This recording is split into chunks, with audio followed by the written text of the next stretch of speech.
Biologically, kidnapping yung ginawa mo.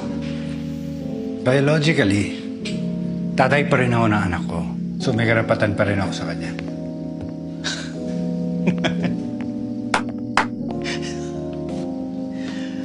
Ano nakakatawa doon?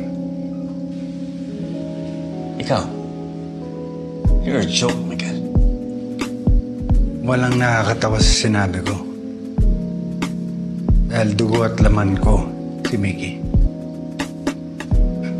Ikaw, ano ka ba? Kabit ka lang na asawa ko, di ba? Layuan mo ang pamilya ko. Layuan mo ang pamilya ko. Ayoko na tinatawagan pa si Christine. Ayoko nakikipagkita pa kay Mickey. Umalis ka na nga! Pagsabihan mo yan, baka hindi ako makapagpigil. Sabihan mo yan. Wala ka ng karapatan sa pamilya ko. At kung hindi ko pa titigil, ilalayo ko na sila sa'yo.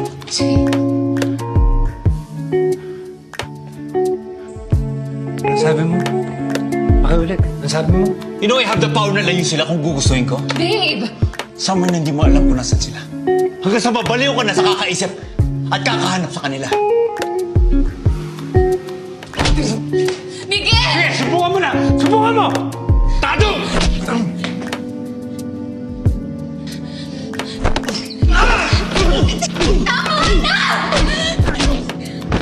Sige! Tama na! Ngayon ulitin mo yung sinasabi mo! Gago ka, Miguel! Gago! Mas gago ka! Subukan mo lang ng ilayo sa akin ng pamilya ko. Mapapatay kita! Papatayin kita! Umalis ka na! Jake!